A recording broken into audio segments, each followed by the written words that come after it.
Hello friends, welcome to my channel शीसो classes. आज की इस वीडियो में आप पढ़ेंगे यूनिट 4 का नाम है आजीविकाएं। जैसा कि आपने पिछले चैप्टर्स में पढ़ा गांव का प्रशासन, नगर का प्रशासन, वैसे ही आज की इस वीडियो में आप पढ़ेंगे जीविका के बारे में कि कैसे ग्रामीण क्षेत्र का जीवन होता है।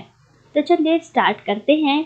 ग्रामीण क्षेत्र की आजीविकाएं कि वहाँ लोग कैसे रहते हैं, क्या कार्य करते हैं और किस प्रकार के करते हैं। और हमने पिछले वीडियोस में क्या देखा था, पिछले चैप्टर्स में देखा था वहाँ का प्रशासन, कि वहाँ पर जो प्रशासन चलाई जाती है, व्यवस्था होती है, वे कौन चलाते हैं।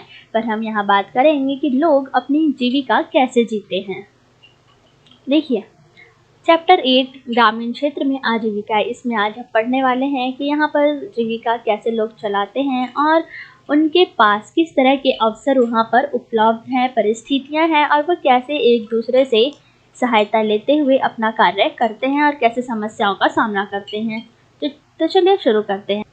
हाँ, तो देखिए, अगर आप ये तस्वीर देखते हैं तो आपको पता लगेगा कि ये जो तस्वीर है अपने शहर से ना मिलती हुई बल्कि गांव से मिलती जुलती है। जैसे कि आप देख सकते हैं, एक यहाँ पर दुकान है, यहाँ पर लोग सामान बेच रहे हैं, यहाँ पे ठेली पे सब्जियां बेच रहा है, यहाँ नदी है जिसमें नाव है और ये मछली का जाला बिछा रखा है। इस तरीके से यहाँ पर बहुत सारे काम है। जैसे यहाँ देखिए खेत है, खेत में लोग काम कर रहे हैं, बच्चे हैं, पेड़ है, पेड़ पर लोग हैं और बच्चे यहाँ पर खेल रहे हैं। यहाँ पर कुछ ईंटों का काम हो रहा है, यानी ईंटें जोड़ने का काम हो रहा है। इस तरह के काम यहाँ पर किए जा रहे हैं। जैसे कि खेती से जुड़े कामों को अलग कीजिए, यानी खेती से जो काम है उन्हें अलग करना है और उन्हें आपको एक लिस्ट में लगाना है।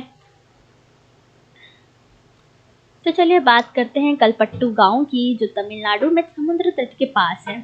तो इसमें किस किस तरह के काम होते हैं, जैसे कि आप देख सकते हैं कि यहाँ पर गांवों में खेती के अलावा बहुत से काम होते हैं, जैसे टोकरी, बर्तन, घड़े इत्यादि और बैलगाड़ी इत्यादि बनाना। तो ये है यहाँ पर खेती के अलावा किए जाने वाले काम, जैसे नर्स, शिक्षा, धोबी, बुनकर, नाई, साइकिल ठीक करने वाले और लोहार के रूप में अपनी सेवाएं देने वाले। तो ये इस तरह के ये यहाँ पर काम करते हैं और बहुत से तरीके के काम है। यहाँ पर टिफ़िन का मतलब है कि टिफ़िन लेके ना जाना, बल्कि नाश्ते में जो भी बिल्कुल हल्का फुल्का खाना है वो खाना, जैसे इडली, डोसा व उपमा यहाँ पर नाश्ते में दिया जाता है। इसमें बहुत ही बेसिक जो मूलभूत काम गांव में किए जाते हैं उसके बारे में बताया गया है। तो चलिए बात करते हैं अब इसकी कि यहाँ पर किस प्रकार से लोग काम करते हैं। तो इस चैप्टर में किसी एक व्यक्ति का उदाहरण लिया गया जिससे ये बातें करते हैं और उसके बारे में बताते हैं, सीखते हैं, सिखाते हैं कि कैसे वहाँ की आजीविका है। तो यहाँ पर बात की गई है तुलसी की, जिसके बारे में हम अभी पढ़ने वाले हैं। चलिए पढ़ते हैं। देखिए यहाँ पर बात की गई है तुलसी की। तुलसी बताती है कि ये रामलिंगम के ज़मीन पर काम करती है कलपट्टू में, और जो रामलिंगम है उसके पास 20 एकड़ धान के खेत हैं, तभी वो वहाँ काम करती है। वो बताती है कि शादी से पहले वे मायके में भी धान के खेतों में ही मजदूरी करती थी। वह सुबह 8:30 से 4:30 तक काम, यानी सुबह से लेकर शाम तक काम करना। फिर यहाँ पर रामलिंगम की एक पत्नी है जिसका नाम है करुथम्मा, वह उसी की वो काम की निगरानी करती थी। यानी रामलिंगम की पत्नी है, वो काम की निगरानी, देखभाल करते थे कि काम ठीक से होता है या नहीं।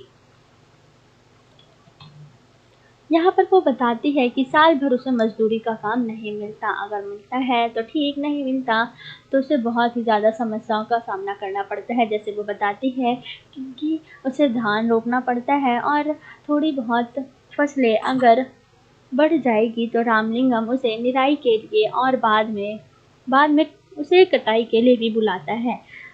फिर वो अपना अनुभव बताती है कि जब वह छोटी थी, यानी कम उम्र की थी, तब वह काम आसानी से कर लेती थी, लेकिन अब उसे मजदूरी करने में बहुत ही ज़्यादा समस्याओं का सामना करना पड़ता है, क्योंकि उसे झुक कर काम करना पड़ता है और पानी में पैर डुबो उसे तकलीफ महसूस होती है। और रामलिंगम उसे पूरे दिन का 40 रुपया देता था, मजदूरी देता था।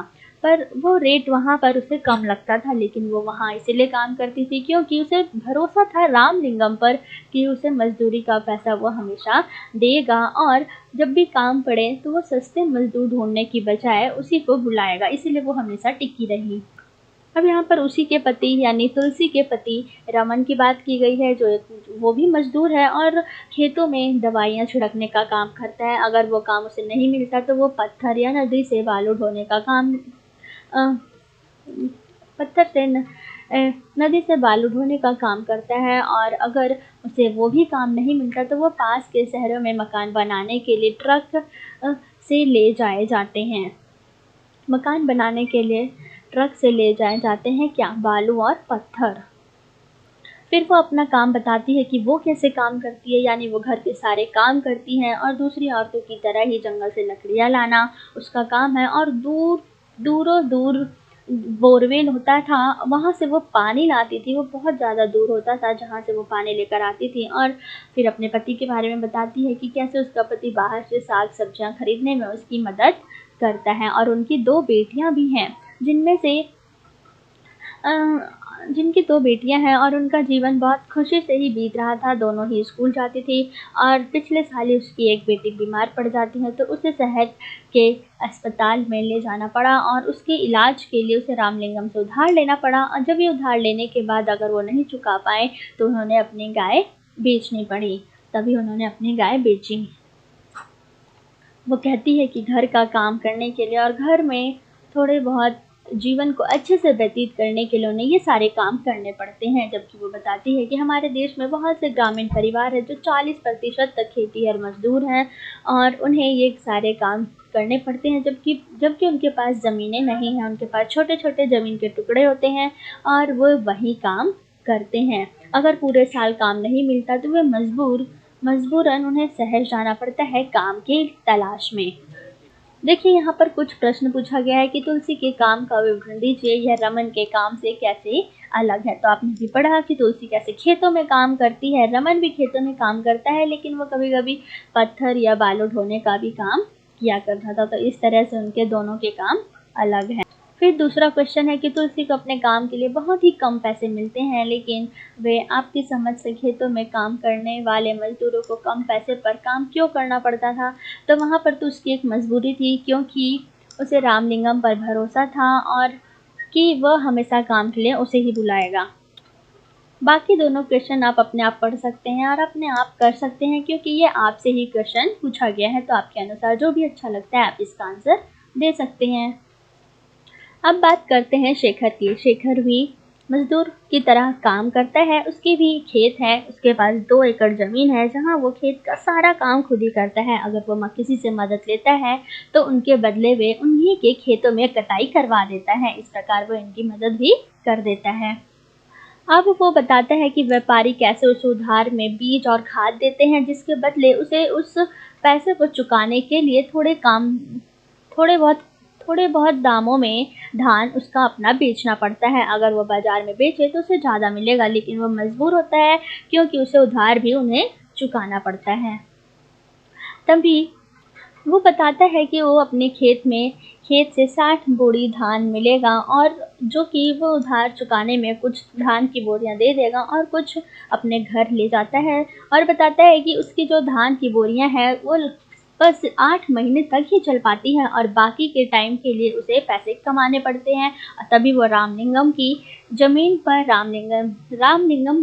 पर उसी की मिल में काम करता है और वहाँ से कुछ पैसे कमाता है, और उसी समय वहाँ पर उसे दूध दूध की सहकारी समिति में बेच देता है, जिससे रोज के खर्चों के लिए उसे थोड़ा पैसा मिल जाता है। और जो गाय होती है वो उसी की होती है, यानी शंकर गाय एक शंकर गाय भी है, यानी जो गाय है उसका नाम शंकर है। अब बात करते हैं कि अगर किसान कर्ज लेते हैं तो उनका क्या हल होता है। तो आप लोगों को आधारभूत चीज़ों के मामले पर ये पता ही होगा कि अगर कोई भी कर लेता है तो उन्हें कितनी मजबूरियों का सामना करना पड़ता है। जैसे अगर खेतों में किसी भी वजह से, जैसे बारिश की वजह से या फसलों में कुछ भी तरह की परेशानी होती है, जैसे कि उसमें बारिश मैंने बताया, और या फिर बीज अच्छे किस्म नहीं होते, तो आपने देखा कि कैसे बीज खराब होने की वजह से भी फसलें खराब हो जाती थी और इसी वजह से उन्हें बहुत परेशानियों का सामना करना पड़ता था और वे अगर इस उधार को नहीं चुका पाते थे तो बहुत बार उन्हें आत्महत्या भी करनी पड़ती थी। और आए दिन आज भी हम किसानों के अगर किसान कर्ज के बोझ से दबकर आत्महत्या कर लेते हैं, ऐसी खबरें सुनने को मिलती है। अब बात करेंगे रामलिंगम और उनकी पत्नी, यानी क्या नाम है इनका, करू थम्मा, जैसा कि ऊपर भी हमने पढ़ा। अब इस पैरा में ये बताया गया है कि कैसे उनके पास चावल की मिल है और बीज व कीटनाशकों को बेचने के लिए एक दुकान है, जहां वे चावल के मिल में कुछ उन्होंने पैसा लगाया और सरकारी बैंक से लोन लिया और वे जो आसपास के गांव हैं वहां से धान खरीदते हैं और मिल का चावल आसपास के शहरों के व्यापारियों को बेच देते हैं, जिससे उनकी अच्छी खासी कमाई हो जाती है। तो ये थे तरीके कुछ लोगों के काम करने के, कुछ लोगों के कमाई के। अगर जो लोग मजदूर हैं उनके पास ज़मीनें नहीं हैं तो वे बहुत जगह पे अपने आप को बहुत ही ज़्यादा कमज़ोर महसूस करते हैं। तो चलिए अब बात करते हैं कि भारत में खेतीहर मजदूर और किसान, जैसा कि आपने पढ़ा अभी कलपट्टू और तुलसी की उनके खेतीहर मजदूरी के बारे में। जैसा कि अभी तक आपने देखा खेतीहर मजदूर और किसान, तो अब बात करते हैं कि कैसे यहाँ पर जो किसान है, किसानों की संख्या है लगभग 80% तक है और जो किसान लोगों को काम देते हैं, यानी रामलिंगम जैसे बड़े बड़े जमींदार किसानों को काम देते हैं और उन लोगों की संख्या लगभग 20% है और ऐसे ही ये अधिक से अधिक ज़मीनों पर काम करवाते हैं और अपनी उपज का बहुत बड़ा भाग बाजार से बेच दिया जाता है। और बहुत सारे जो किसान हैं उन्होंने अपने काम धंधे की शुरुआत करने के लिए दुकान चलाना, सूद पर पैसा लेना, यानी छोटी छोटी फैक्ट्रियां चलाना जैसे काम भी स्टार्ट किए हैं। तो चलिए अब बात करते हैं कि कलपट्टू में होने वाली खेती के बारे में। जैसे कि अभी आपने पढ़ा तो कैसे वहाँ पर खेती की जाती थी, पशु आदि पर वे निर्भर रहते थे और ऐसे ही आज बात करने वाले हैं कि कैसे बाकी के आजीविका के लिए वे महत्वपूर्ण साधन होते हैं, जैसे जंगल में से भी वे अपने संसाधन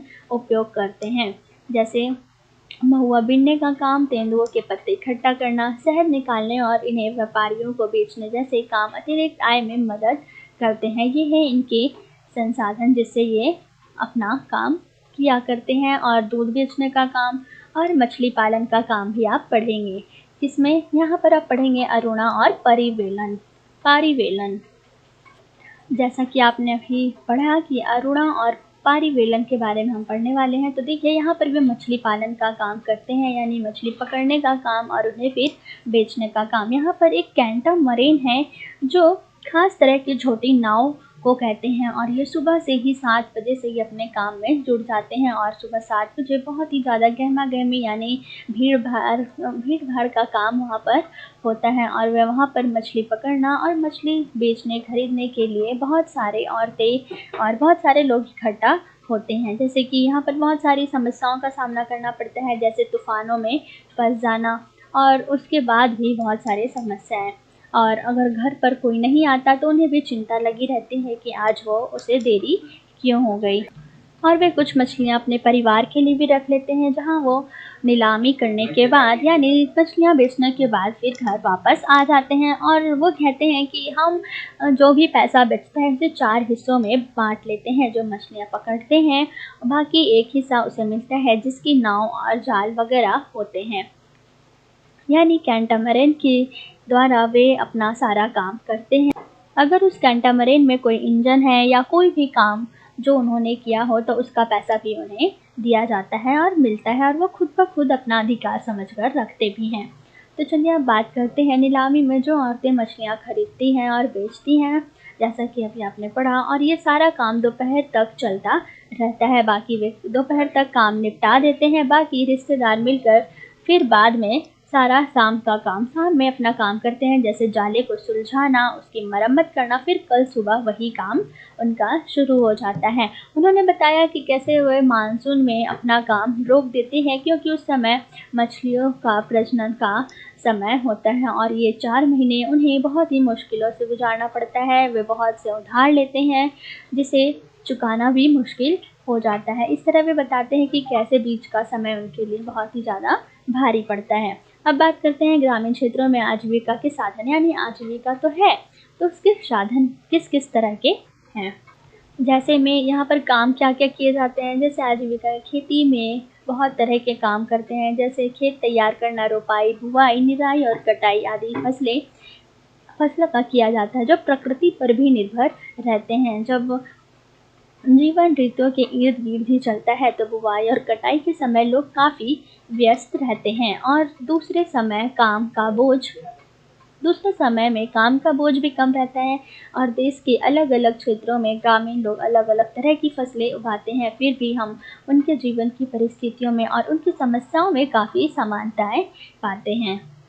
तो यहाँ पर आप सभी ने पढ़ा कि कैसे लोग अपनी ज़िंदगी का बसर करते हैं और वे कैसे खेती के द्वारा काम करते हैं और किस तरह से उधार लेने वाले को ही उन्हें सामान या जो भी धान वगैरह होता है उन्हें बेचना पड़ता है। और यहाँ पर शिल्पकारों की भी बात की गई है, हस्तशिल्प यानी जो हाथ से काम किया जाता है उनके बारे में भी, कि उन्हें पूरे साल भर रोजगार नहीं मिल पाता तो भी उन्हें बहुत सारी समस्याओं का सामना करना पड़ता है। तो ये था आज का चैप्टर और यहाँ पर अभ्यास के कुछ क्वेश्चन है। जैसे आपने संभवतः इस बात पर ध्यान दिया होगा कि कलपट्टू गांव के लोग खेती के अलावा और भी कई काम करते हैं, उनमें से 5 कामों की सूची बनाइए।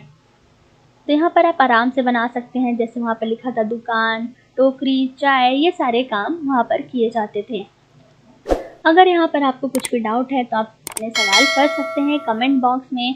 And don't forget to like, share and subscribe this video. Thanks for watching this video. Stay safe and stay happy.